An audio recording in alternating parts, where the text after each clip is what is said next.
Welcome viewers. आज फिर English class grammar की ले रहे हैं।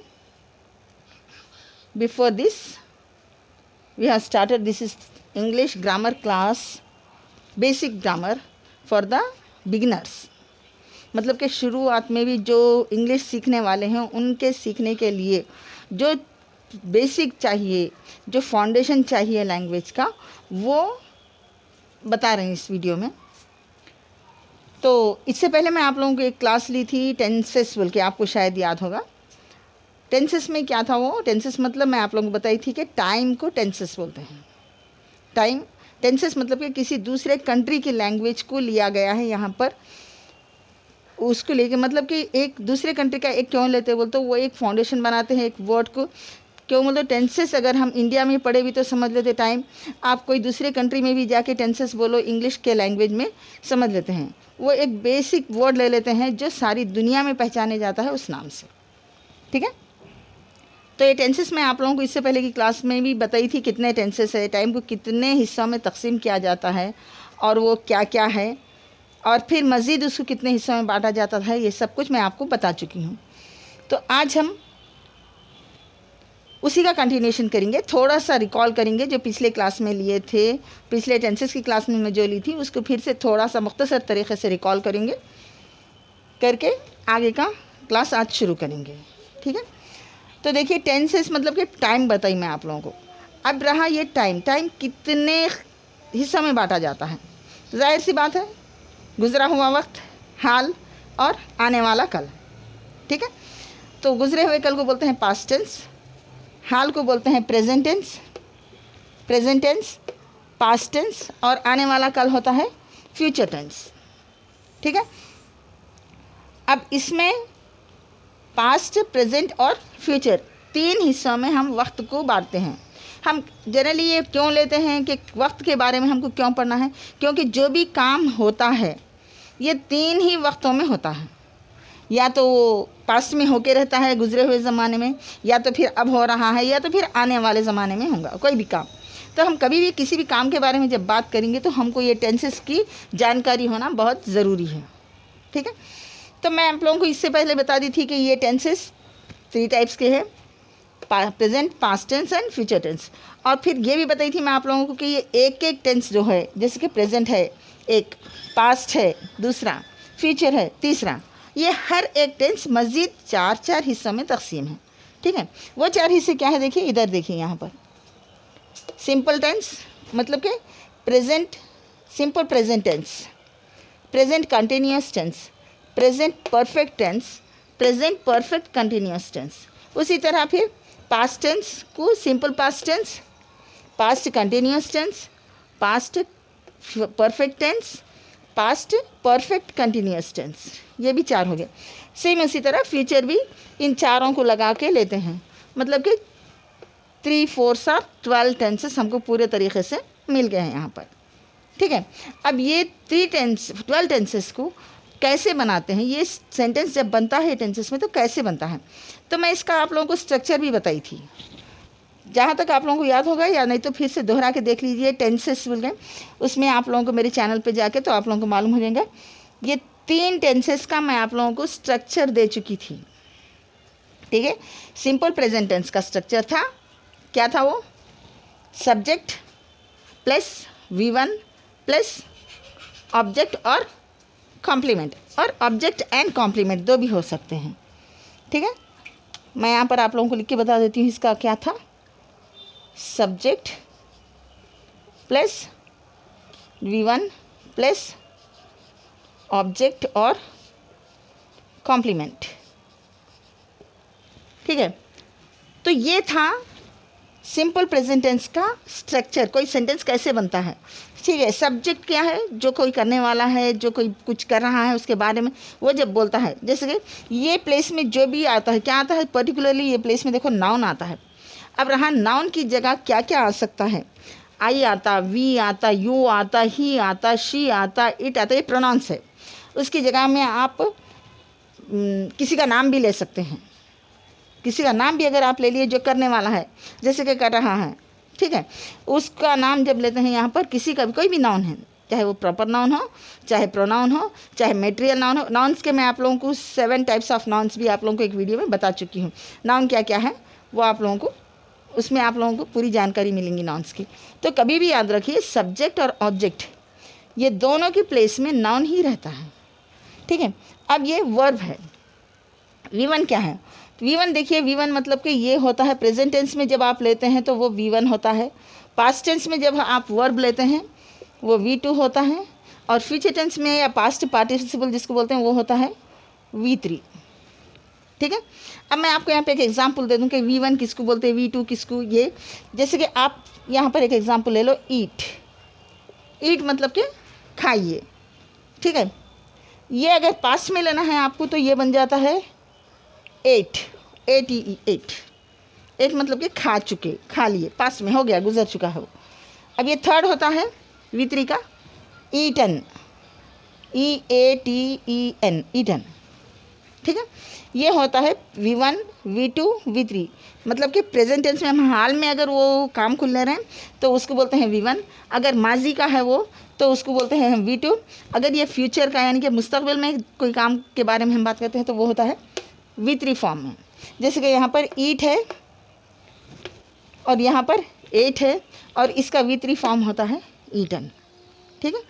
अब ये ऐसे नहीं कि आपको फ्यूचर टेंस में ही नहीं, लेकिन इसके यूज़ करने के, V3 को यूज़ करने के अलग अलग मौके होते हैं, और ख़ास करके V3 जो है आपको परफेक्ट टेंस में, आपको परफेक्ट टेंस में ये V3 का इस्तेमाल होता है, ठीक है।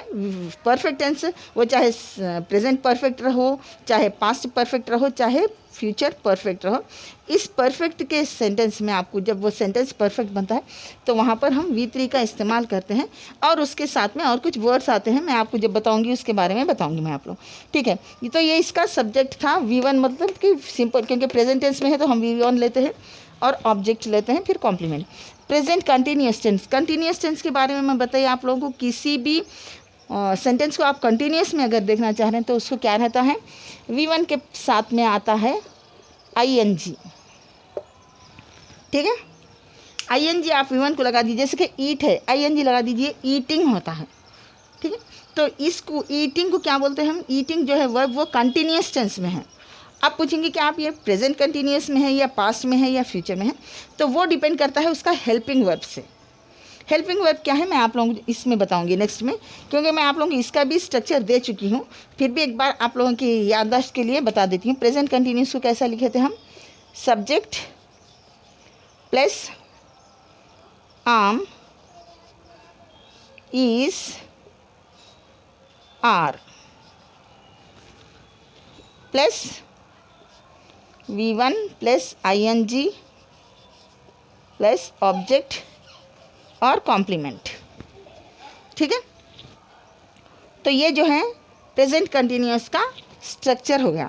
अब जैसे कि यहाँ पर हम ले लेंगे, यहाँ एक ले लेंगे, समझो सारा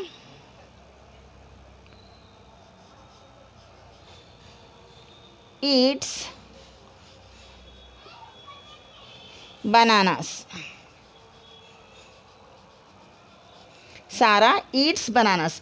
अब यहाँ पर ईट को एस क्यों लगा दिए, ये क्यों होता है ये भी मैं आप लोगों को बता चुकी हूँ पहले, जो मैं आप लोगों को जो इसका बताई थी ना, उसी में मैं आप लोगों को यहाँ पे, क्योंकि सारा बोलते हम किसी और के बारे में बात कर रहे हैं, ठीक है, जो हमारे पास मौजूद नहीं है। मैं बात कर रही हूँ, आप सुन रहे हैं, सारा कोई थर्ड पर्सन है, तो थर्ड पर्सन में आता है, कोई भी नाम हम जब लेते हैं तो वो आता है थर्ड पर्सन। तो जब थर्ड पर्सन में आता है तो क्या करते हैं उसमें, अगर वो सिंगुलर है, सारा शायद जाहिर सी बात है सिंगुलर, एक ही लड़की के बारे में बोल रहे हैं हम, सारा ईट्स, तो ये सिंगुलर में आना, थर्ड पर्सन में आना और प्रेजेंट टेंस में आना, सिंपल प्रेजेंट में है ना ये sentence. Subject plus verb plus object, object क्या है यहाँ पर, बनाना है, ठीक है। तो ऐसे में जो है वर्ब को हम प्लूरल फॉर्म में लेते हैं। कब, उसकी शराइत क्या है देखिए, पहले तो वो थर्ड पर्सन होना, फिर सिंगुलर होना, और सेंटेंस जो है वो सिंपल प्रेजेंट टेंस में होना, यानी कि प्रेजेंट टेंस में होना, तभी हम जाके V1 को जो है प्लूरल फॉर्म, मतलब कि इसका ईट क्या है, एक वाहिद वर्ड है, ईट्स जब लगा दे रहे हैं तो इसका क्या हो रहा है, जमा हो जा रहा, तो ये जमा फॉर्म में लेते हैं यहाँ पर वर्ब। हालांकि जब काम होता है, जब काम की कोई जमा नहीं होती है, कोई चीज़ों की जमा होती है, नाउन्स को हम प्लूरल सिंगुलर में लेते, लेकिन यहाँ पर ये प्रिंसिपल है इसका कि आप जब ये सेंटेंस को ऐसे लिखेंगे तो यहाँ पर थर्ड पर्सन सिंगुलर और प्रेजेंट टेंस में अगर सेंटेंस रहा तो वहाँ पर V1 जो है वर्ब जो है प्लूरल फॉर्म में लिया जाता है। ये इसका एक क्या बोलते हैं आप, फ़ायदा है। इसका फ़ायदा है कि आपको ये लेना चाहिए प्लूरल फॉर्म में, ठीक है।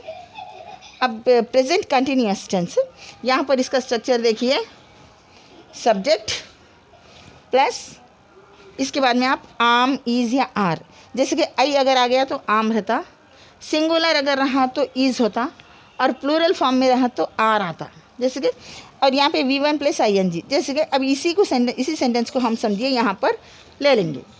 सारा, क्योंकि थर्ड पर्सन है इसलिए क्या होता, सारा के साथ में सिंगुलर है इज़, सारा इज़, वर्ब को ING लगाना है, ईटिंग, सारा इज़ ईटिंग बनाना, ये आता है प्रेजेंट कंटिन्यूअस टेंस में। इज़ ईटिंग बोलते प्रेजेंट में है ये, ठीक है।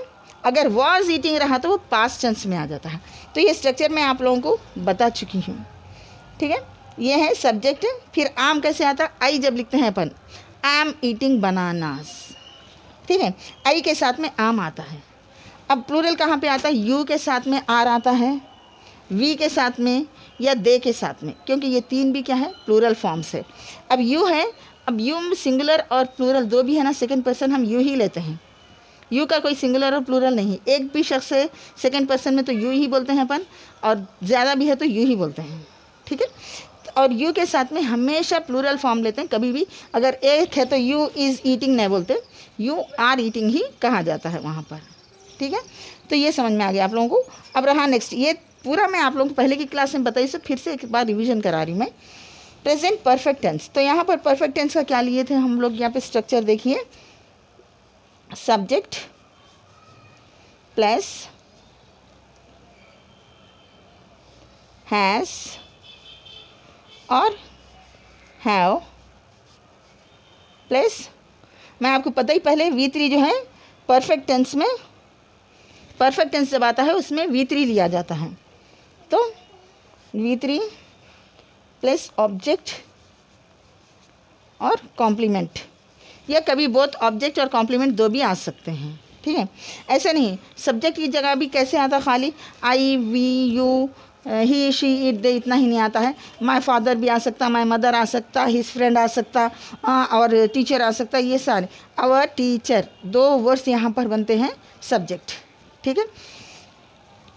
तो अब यहाँ पर देखिए, ये सेंटेंस के हिसाब से, ये जो स्ट्रक्चर मैं आप लोगों को बताई हूँ, ये स्ट्रक्चर के हिसाब से जो आप लोगों को सेंटेंस यही बनता है, सारा हैज़ ईटन, ईट का क्या बन गया, V3 क्या हुआ, हैज़ ईटन बनानास। तो ये देखिए यहाँ पर हैज़ कहाँ पर आता, सिर्फ हैज़ जो है थर्ड पर्सन सिंगुलर जो है उसी को हम हैज़ लेते हैं, बाकी सबके लिए हैव यूज़ करते हैं, ठीक है। आई हैव, आई भी एक ही है लेकिन हम आई के साथ में हैज़ नहीं यूज़ करते, आई हैव ईटन बनानास, ठीक है। We have, you have, they have, तो प्लूरल सारों के साथ में, प्लूरल और आई के साथ में भी हैव यूज़ करते हैं हम, वरना थर्ड पर्सन सिंगुलर जो भी है, जैसे कि ही, शी, इट, ये तीन थर्ड पर्सन है और सिंगुलर है, तो उनके साथ में हम हैज़ को यूज़ करते हैं। यहाँ पर सारा मैं बताइए आप लोगों को थर्ड पर्सन है, किसी और के बारे में बोल रहे हैं हम, तो बोलने वाली मैं हूँ, सुनने वाले आप है, तो जिनके बारे में हम बोल रहे हैं वो थर्ड पर्सन बनता है। तो यहाँ पर सारा को ले लिए हम थर्ड पर्सन, तो सारा हैज़ ईटन, ईट का क्या है V3, ईटन बनानास, ठीक है। तो ये रहा, पिछले क्लास में मैं जो ली थी आप लोगों को फिर से इसका एक रिवीजन कराई, समझिए। अब नेक्स्ट हम लोग कौन सा, प्रेजेंट परफेक्ट हो गया ना, तो प्रेजेंट परफेक्ट कंटिन्यूअस टेंस देखेंगे आप लोग, है ना। चाहे तो इसका स्क्रीनशॉट ले लीजिए या नोट्स में लिख लीजिए।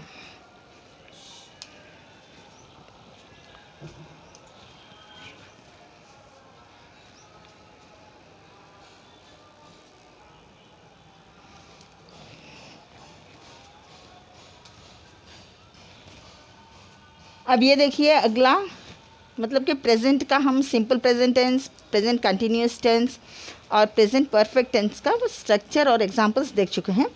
अब ये लास्ट है प्रेजेंट का, प्रेजेंट परफेक्ट कंटिन्यूस टेंस है, ठीक है। तो प्रेजेंट परफेक्ट, देखिए परफेक्ट है तो परफेक्ट में मैं बोली आप लोगों को कि हैज़ या हैव आना चाहिए, और कंटिन्यूस रहा टेंस तो उसमें V1 प्लस ING आना चाहिए, ठीक है। तो वही इसमें आ रहा नहीं आ रहा देखेंगे हम। स्ट्रक्चर क्या है इसका, सब्जेक्ट प्लस हैज़ और हैव, तो परफेक्ट हो गया। ये दोनों में से कोई एक आना सेंटेंस में, उसके हिसाब से सिंगुलर और प्लूरल पे डिपेंड करता है, वो पर्सन पे डिपेंड करता है। फिर उसके बाद में क्या आता है, हैज़ या हैव के बाद में हमको लगाना है बीन, ठीक है। बीन लगाएंगे हम तो कंटिन्यूस लेते हैं यहाँ पर वर्ब, ठीक है। अगर आप बीन नहीं लगाएंगे यहाँ पर तो ये खाली आपको V3 लेके सिर्फ आपका परफेक्ट टेंस बनता है, परफेक्ट कंटिन्यूस टेंस नहीं बनता। तो कंटिन्यूस टेंस का ये है सब्जेक्ट प्लस हैज़ और have plus been plus continuous और बोलते V1 प्लस ING, ठीक है। V1 प्लस ING के बाद में आता है ऑब्जेक्ट या कॉम्प्लीमेंट, या ऑब्जेक्ट और कॉम्प्लीमेंट दोनों आते हैं, या सिर्फ कॉम्प्लीमेंट आता है, कोई भी एक आ सकता है। ये दोनों में कोई फ़र्क, कोई ये नहीं होता कि आपको यही आना चाहिए या वो आना चाहिए, चाहे तो दो भी आ सकते हैं, चाहे तो दो भी नहीं आ सकते हैं, चाहे तो ये आ सकता है, चाहे तो वो आ सकता है, ठीक है। अब एग्जाम्पल देखिए यहाँ पर फर्स्ट पर्सन से ले रहे हैं। फर्स्ट पर्सन क्या है, आई है, आई हैव सिंगुलर है ये, आई मतलब कि मैं, I have been eating bananas, we have been eating bananas, you have been eating bananas, she has been, देखिए शी, ही, इट, ये तीन सिंगुलर थर्ड पर्सन है, तो ये तीनों के साथ आया है आपको has. She has been writing, या she has been dancing, she has been singing, कुछ भी लगा सकते हैं आप यहाँ पर, ठीक है। मतलब कि इसको वर्ब की जगह आप कोई भी वर्ब ले सकते हैं, ऐसा नहीं कि आपको ईटिंग ही आना नहीं है, कोई भी काम की जो बात होती है, जैसे कि काम हरकत के जो हुर्फ होते हैं ना, जिसके बारे में जिसको बोलने से कुछ हरकत का हमको ख्याल होता है, जैसे कि पकाना, कुकिंग, कपड़े धोना, वॉशिंग, ठीक है, क्लीनिंग, ये सारे जितने भी वर्ड्स हैं जिससे हमको कोई काम हो रहा, वो काम के वर्ड्स को बोलते हैं वर्ब हमको। और ये है कोई भी वर्ब ले सकते हैं, eat plus ING, V1 plus ING, उसके बाद में है कॉम्प्लीमेंट। यहाँ पर हम ऑब्जेक्ट ले लिए, क्या खा रहे हैं, ऑब्जेक्ट क्या है वो बनाना, ठीक है, ये ले लिए। तो यहाँ पर लास्ट में आके देखिए थर्ड पर्सन प्लूरल है दे के साथ में आया है फिर से have, they have been playing cricket बोल सकते हैं आप, कुछ भी यहाँ पर ये प्लेस में जो है आप कोई भी वर्ब ING के साथ लगा सकते हैं, और यहाँ पर भी कुछ भी लगा सकते हैं, कैसे भी लगा सकते हैं, ठीक है। जैसे कि she has been running fast, ठीक है, रनिंग क्या हो गया यहाँ पर वर्ब कंटिन्यूस फॉर्म में, फास्ट, फास्ट क्या है, कॉम्प्लीमेंट है, वो भाग रही, कैसे भाग रही, क्योंकि भागना तो कुछ वो ऑब्जेक्ट नहीं रहता वहाँ भागने में, भाग रही, कैसे भाग रही, फास्ट और स्लोली, ये दो भी होते हैं कॉम्प्लीमेंट्स, ठीक है। तो ये रहा, आप लोग इसका भी स्क्रीनशॉट ले लीजिए। और एक बात, पहला जो देखे थे आप लोग टेंसेस का वो देखिए, उसके साथ में फिर कंटिन्यूएशन में ये देखिए, तो आप लोगों को पूरे टेंसेस का समझ में आ जाएगा। एक और दूसरी चीज़ कि मेरे चैनल को सब्सक्राइब कीजिए, प्लीज़ लाइक कीजिए और अपने फ्रेंड्स के साथ में शेयर कीजिए, ताकि जो भी घर बैठे हैं ख़वातीन हैं, जो भी बच्चे हैं या दूसरे मीडियम्स के बच्चे हैं जो इंग्लिश के नहीं हो के कहीं और मीडियम के, या बाज़ ऐसे भी हैं जो इंग्लिश मीडियम के होने के बावजूद भी इन सारी चीज़ों को इस तरीके से नहीं जानते, वो मेरे को मालूम है क्योंकि मैं मुख्तलिफ़ स्कूलों में भी काम कर चुकी हूँ। जनरली मैं 9th 10th क्लास को पढ़ाती हूँ, वहाँ पर जो स्टैंडर्ड दिखता है बच्चों को उससे पता चलता है कि ये, मैं ऐसे टीचर्स पे ब्लेम नहीं कर रही हूँ कि टीचर्स नहीं बताएंगे, लेकिन बच्चे भूल जाते हैं। जैसा ही समर हॉलीडेज आते हैं ब्रेन पूरा उन लोगों का एकदम क्लीन होता है नेक्स्ट क्लास के लिए, तो ये छोटे क्लासों में बताई हुई चीज़ें रहती है जो बच्चे भुला देते हैं। तो सबके लिए ये काम आने वाली चीज़ है, जो पढ़ रहे हैं, जो नहीं पढ़ रहे हैं, जिनको इंग्लिश सीखने का शौक़ है, उनके लिए भी काम आती है। इसलिए सब्सक्राइब कीजिए, एक दूसरे के साथ शेयर कीजिए और बेल आइकॉन को भी ज़रूर दबाइए, ठीक है। आप लोगों को अगली क्लास में मैं फिर इसके बाद का जो है पास्ट का और फ्यूचर के इंशाल्लाह वो उसकी दूसरी क्लास में मैं आप लोगों को इसका कंटिन्यूएशन करेंगे फिर रिकॉर्डिंग में। जब तक के लिए टेक केयर ऑफ़ योरसेल्फ, अल्लाह हाफिज़।